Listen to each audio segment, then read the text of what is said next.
Olá, sejam bem-vindos ao No Princípio Era a Bola, o podcast da Tribuna Expresso em que descomplicamos o futebol no antepenúltimo episódio desta aventura diária de seguir o Mundial 2026.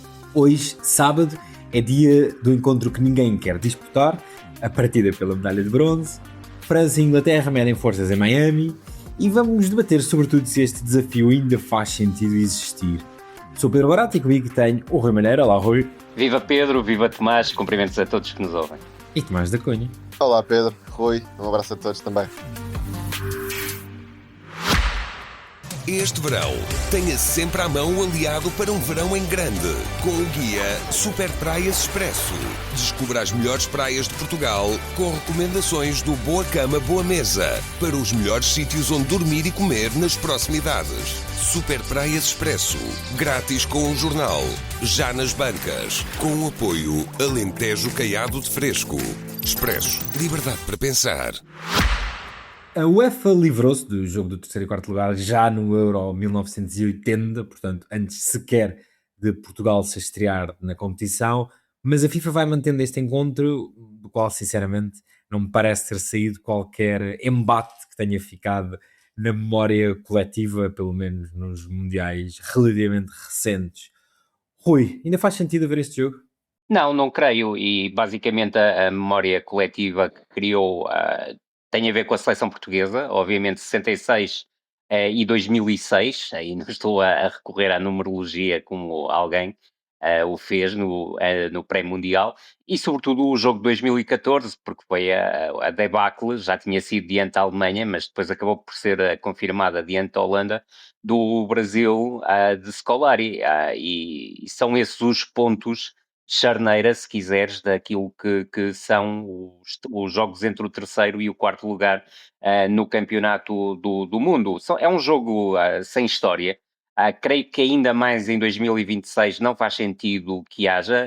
No fundo, os jogadores foram privados, quer da França, quer da Argentina, de usufruírem de 3, 4 dias de férias, que podem ser 5, porque depois ainda há a questão da viagem, e creio que não faz sentido em 2026, com a carga competitiva que os jogadores são sujeitos ao longo das épocas, estar a prolongar, se quiseres, ou um campeonato do mundo para um troféu que é o terceiro lugar, que ninguém está interessado em ser, e ainda por cima com os protagonistas deste ano, creio que pode redundar num bom espetáculo, sobretudo se houver alguma rotação, e depois há o objetivo individual de Mbappé, que pode levar a um jogo ainda mais individualizado por parte do Mbappé, mas no fundo, eu creio que nenhum destes jogadores estará particularmente interessado em disputar esta partida, juntando obviamente o caso da Inglaterra, que me parece o caso mais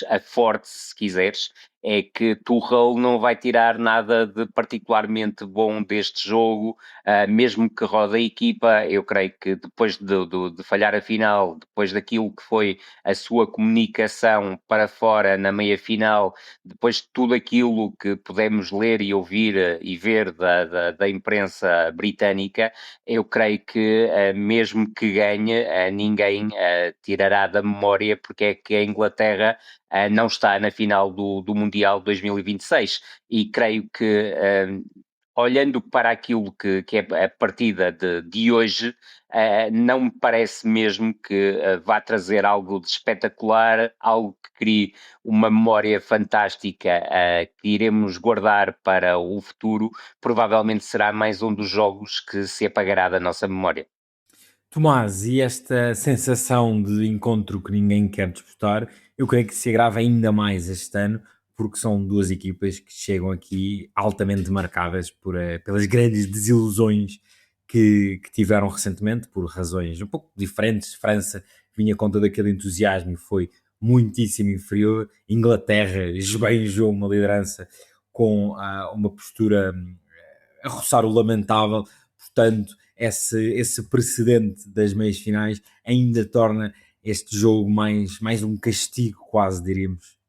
Sim, a única perspectiva interessante para os países podia ser caso quem fosse disputar este jogo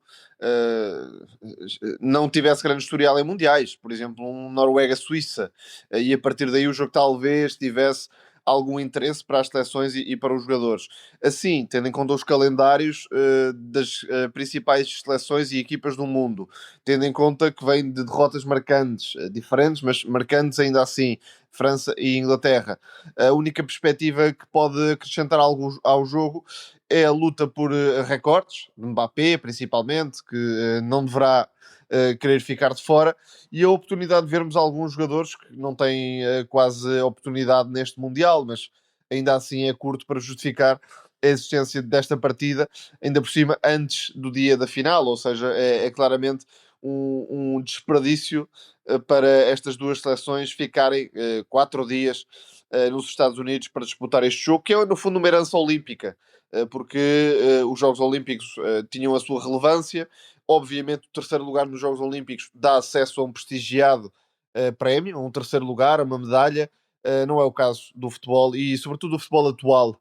É sempre aquela lógica de premiar derrotados, mas na verdade, ao longo dos anos, também fomos caminhando para aí, com os terceiros lugares a merecer passagem, com equipas que de alguma forma aparecem repescadas, sei lá, via Liga das Nações, a Suécia é um bom exemplo. Portanto, o futebol atual caminha muito para a valorização de quem perdeu. Nesse sentido, parece-me que o Rui tem razão quando diz que, por exemplo, o terceiro lugar de Portugal é lembrado, e é verdade, porque é a melhor participação de Portugal na história dos Mundiais, e nesse sentido não deixa de ser uma marca distintiva, mas tratando-se do Inglaterra-França, há pouco para justificar e para agarrar o espectador e muito menos os jogadores, obviamente. E como vocês os dois disseram, 4 dias de férias pode parecer pouco, mas para estes jogadores que hoje em dia têm 20 dias de férias, mais ou menos, acaba por ser ainda uma percentagem relevante. E daqui rapidamente ao jogo, porque acontecerá um jogo e um França-Inglaterra é sempre os seus aliciantes. Tomás, Tuchel foi altamente questionado e criticado depois do jogo contra a Argentina. Parece, segundo as últimas notícias, que continuará até ao Euro 2026. Acreditas que chegará a essa competição com condições de ganhar num jogo em casa, ou essa derrota é daquelas que deixa muitas marcas e eventualmente, enfim, estou a pensar numa Liga das Nações onde a Espanha, por exemplo, está no grupo de Inglaterra e eventualmente um outro tropeço aí pode levar a um divórcio que já é inevitável pela forma como a equipa caiu? Pois é, essa é a principal questão, é que, segundo as últimas informações, o contrato de Tuchel só seria discutido caso ele caísse até aos oitavos de final. Não foi o caso. Foi às meias finais, o que é um patamar, obviamente, prestigiante. Mais do que a derrota, parece-me ser a forma como aquela derrota acontece, obviamente, e aquela segunda parte trágica para a seleção inglesa, com alguns problemas ao longo do torneio, nomeadamente depois do jogo com a Noruega, e portanto vai ser muito difícil imaginar que Thomas Tuchel tenha a tranquilidade necessária para comandar esta Inglaterra. Até porque ele próprio não é um caráter muito tranquilo, que vá tentar meter água na fervura. Esse não é o registro de Thomas Tuchel, habitualmente. Portanto, já não é só uma questão de a imprensa o deixar trabalhar, é também se a própria seleção, os jogadores, estão receptivos à continuidade do trabalho de Thomas Tuchel depois destas escolhas. É que mesmo a nível exibicional, a Inglaterra não faz um grande Mundial. É verdade que o trajeto foi difícil e marcado por circunstâncias muito particulares. Jogou no Azteca, jogou contra a Noruega em Miami, portanto, jogos difíceis.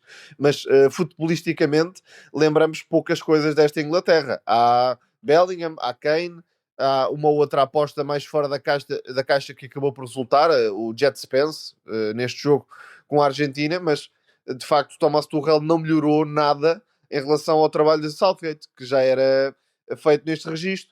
Pouca qualidade exibicional de um modo geral, capacidade de sobrevivência adquirida, porque a Inglaterra resistiu em muitos momentos-chave.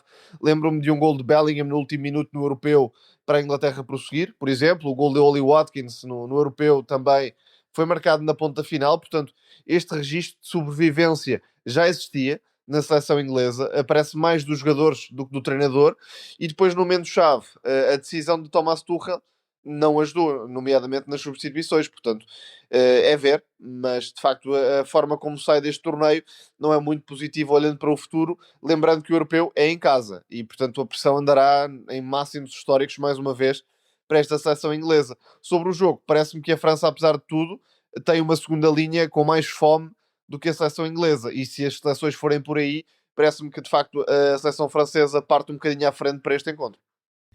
Rui, o Tomás fez aqui uma assistência perfeita. Talvez o grande aliciante deste jogo seja a questão individual. Mbappé está empatado com 8 golos com Messi, Bellingham e Kane com 6. Uma noite mágica, ainda poderiam sonhar a disputar o título de melhor marcador, sendo que também está em causa não só o melhor marcador deste Mundial, como o melhor marcador da história dos campeonatos do mundo. Messi está com 21, Mbappé está com 20, Kane tem 14, também poderia galgar algumas posições nesse ranking histórico.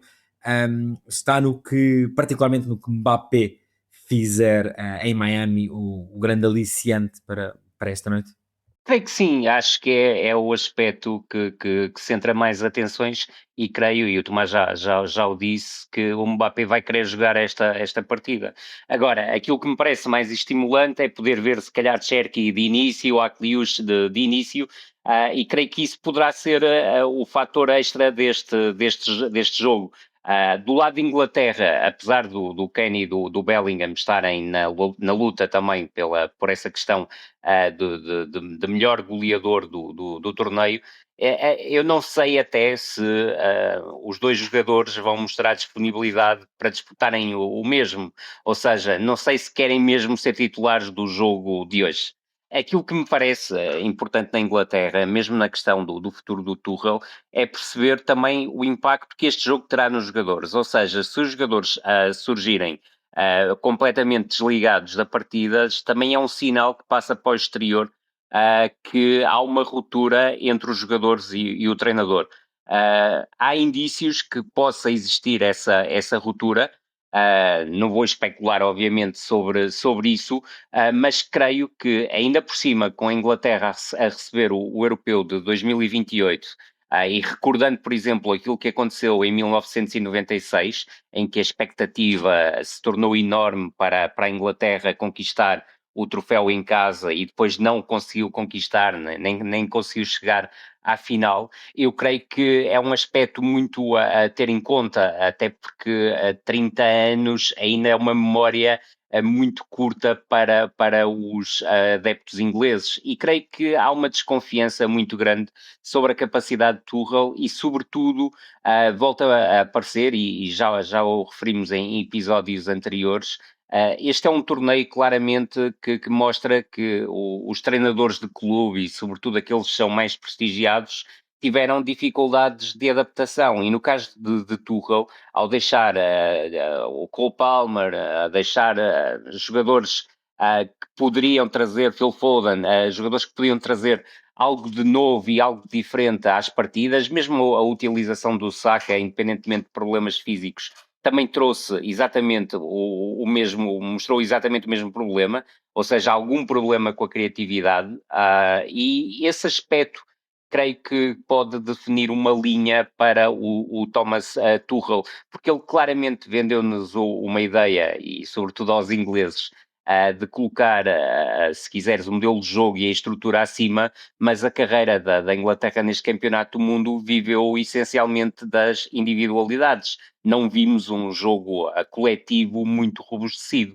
E, voltando também a esse princípio, aquilo que também parece que poderá pesar, mesmo para uma França de segunda linha se impor a uma Inglaterra, é o facto de ser a despedida de Deschamps. E se há coisa que ficou também claramente nítida ao longo de todos estes anos em que Deschamps esteve nas grandes competições internacionais e lutou por elas, mesmo que só tenha, e o só, claramente, entre aspas, ganha um campeonato do mundo, a verdade é que se notou sempre que os jogadores estiveram ao lado dele, e olhando para casos ainda neste século, e foram vários, em que a França acabou por ser um flop na grande competição internacional de seleções, a verdade é que não tem sido, e passou muito pela capacidade que Deschamps teve para gerir egos, e creio que seja a primeira, seja a segunda linha, pode haver mais consciência coletiva da vontade de dar ao treinador uma despedida em glória e, sobretudo,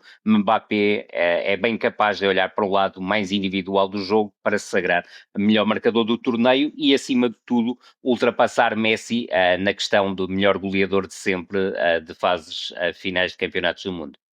Jogo 186 e último de Didier Deschamps no Banco de França foi então esta antevisão do jogo da medalha de bronze entre Inglaterra e França. Nós regressamos, obviamente, amanhã para lançar a grande final do Mundial. A sonoplastia deste episódio é do Gustavo Carvalho. Rui, Tomás, obrigado e até amanhã. Grande abraço, até amanhã.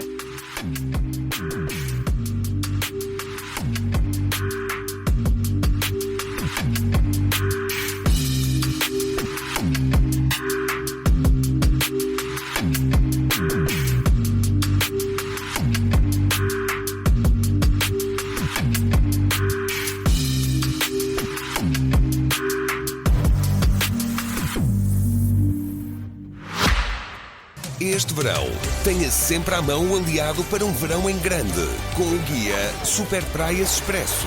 Descubra as melhores praias de Portugal, com recomendações do Boa Cama, Boa Mesa, para os melhores sítios onde dormir e comer nas proximidades. Super Praias Expresso, grátis com o jornal, já nas bancas, com o apoio Alentejo Caiado de Fresco.